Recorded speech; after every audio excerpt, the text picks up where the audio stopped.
Hey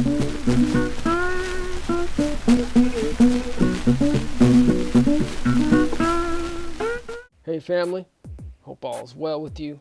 Thanks for joining. As usual, please like, share, and subscribe.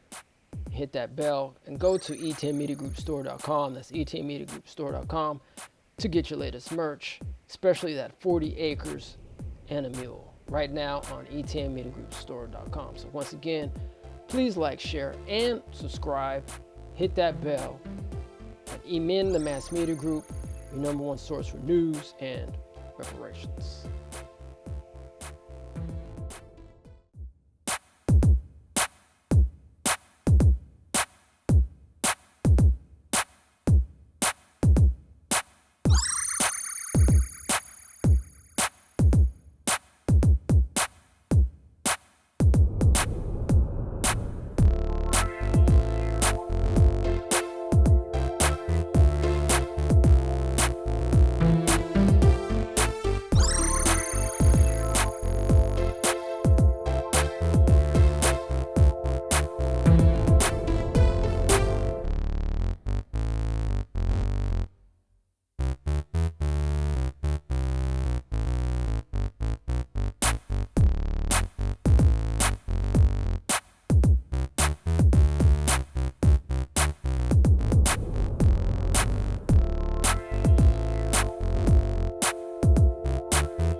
Yes, my name is Dr. Flo Cofer. I am a public health professional and I'm running for mayor of the city of Sacramento. All right, so why did you decide to run for mayor of Sacramento?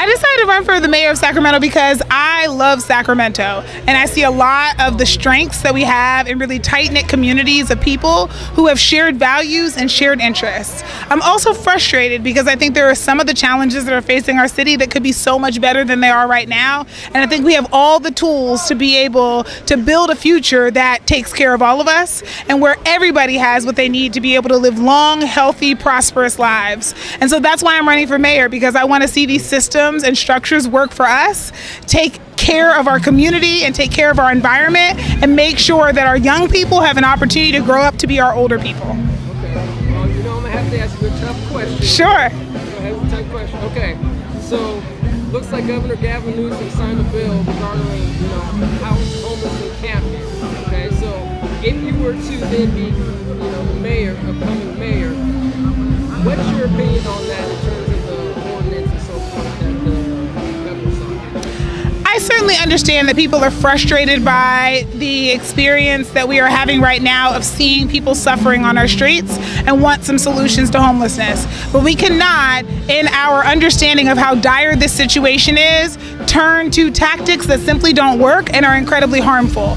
This executive order is harmful. It creates trauma in our communities by saying people have to move without identifying where people can go and making sure that where they're going is actually going to meet their needs and be helpful to them. It opens up the door for us to use our jails and prisons as a way to deal with homelessness, which is a short-term solution that is both costly and also not effective. And so what I want to see us do is to look to the places that have actually solved with sustainability our homelessness crisis and actually take our lead from them. There are models, there are people who have done this work in other cities and even other places around our state that have done a great job at being able to address the challenges, and I want to make sure that we are taking our lead from them. There are places around the state and around our country and around the world that have been able to address these challenges and build systems and structures that take care of people. And so when we look at our population of people experiencing homelessness,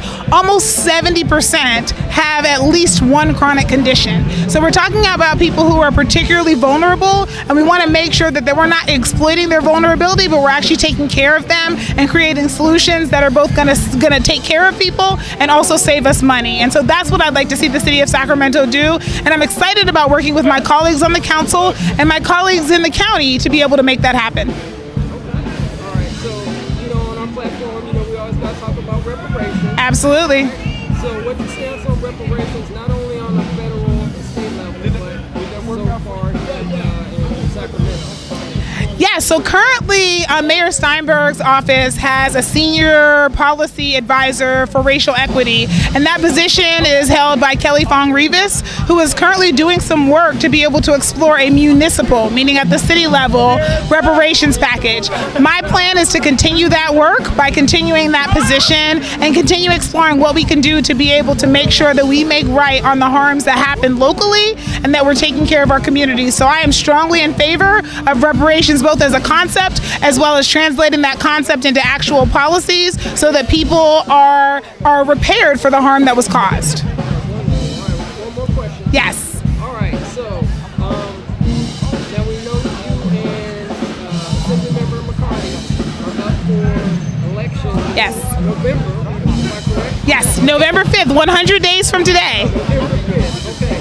So, are you guys going to do any more discussions, debates together between now and then? Or is it pretty much you guys have this, I think you guys may have got together on one time, and after that, like, what's your strategy going into the November election? Yeah, so we had, I think it was 14 or 15 debates during the primary election leading up to March 5th. And now that there are only 2 candidates, we will be having forums starting on September 5th at Tahoe Park Neighborhood Association. And they're going to be going through October. I think thus far we've signed up for 14 or 15 forums. So those calendar events will be on my website, which is flowformayor.com. You can also follow us on Instagram, on X, and on Facebook, as well as also on TikTok. So please follow us. We will be giving you updates on when those events are happening so you can add them to your calendar. Come out to the ones that are convenient to you. Several of them will be televised. But yes, we think it's really important that people have an opportunity to hear both candidates answer questions and be able to think critically about their vote. And I would love to have the opportunity to earn your vote between now and November 5th, which is 100 days from today. All right, so you mentioned your website. Is there any other social media places where they can reach you, or is it just your website? Yes, you can find me at Flow, the number 4 Sacramento on Instagram. You can find me at Flow, Dr. Flow for Mayor of Sacramento 2024 on Facebook. You can find me again at Flow for Sacramento on X. So please follow us. You can go to the website again at flowformayor.com and find links to all of our social media channels. All right, is there anything else you'd like to say before I wrap up? As a reminder, you can register up to Election Day and vote on Election Day. If you have a former felony conviction, you are still eligible to vote. Please reach out to your family and friends and make sure that they're registered. Check your registration. And again, there's no excuse. There's no reason why you can't vote. If you want to, you are able to register and to vote same day here. So make sure you do that. The earlier you register, the more likely it is you'll get your ballot in the mail, but you can still register and get a ballot in person at one of the vote centers. So please do that. Vote by November 5th.